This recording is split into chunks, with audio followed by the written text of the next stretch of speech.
कल हमने 9th class में जो दो बैलों की कथा पढ़ी थी, उससे पहले हमने प्रेमचंद का परिचय दिया था और अब हम उन दो बैलों को गधे से भी नीचा दर्जा दिया गया है।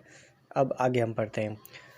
जूरी काची के दोनों बैलों के नाम थे हीरा और मोती। ये जूरी काची था कोई, उसके दो बैल थे, जिसका एक का नाम हीरा था और एक का नाम मोती।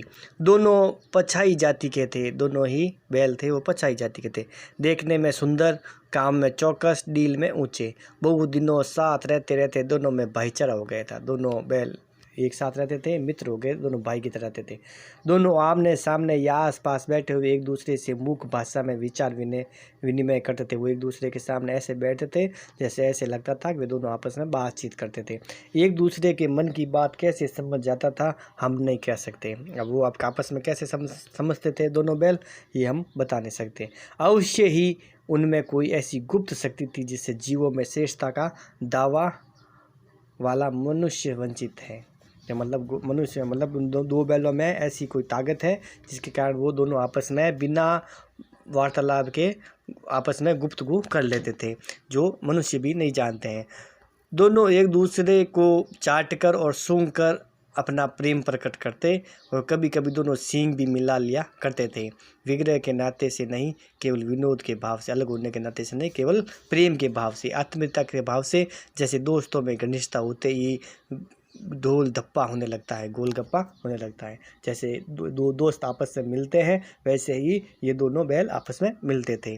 इसके बिना दोस्ती कुछ फुसफुसी, कुछ हल्की सी रहती थी, जिस पर ज़्यादा विश्वास नहीं किया जा सकता।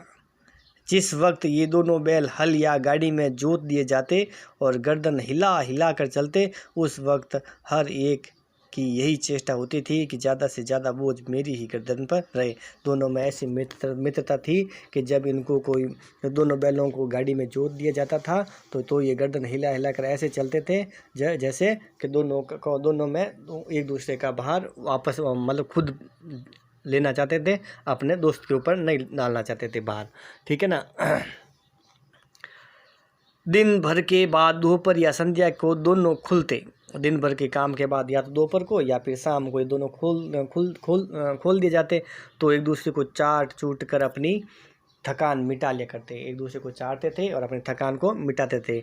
नांद में खली भूसा पड़ जाने के बाद दोनों साथ उठते। जब नांद में खली और भूसा डाल दिया जाता था तो दोनों एक साथ उड़ते, साथ नांद में मुंह डालते और साथ में दोनों खाते, साथ ही बैठते। और एक मुंह हटा लेता तो दूसरा भी हटा लेता, एक नहीं खाता तो दूसरा भी नहीं खाता। संयोग की बात जूरी ने एक बार गोई को ससुराल भेज दिया। जूरी ने एक बार क्या किया, गोई को ससुराल भेज दिया।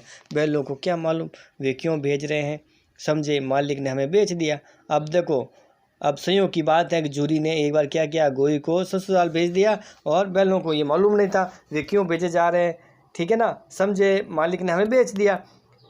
अपना यों बेचा जाना उन्हें अच्छा लगा या बुरा कौन जाने। अब बैलों को ये अच्छा लगा या बुरा लगा ये जानते नहीं थे, कोई समझ नहीं पाता था।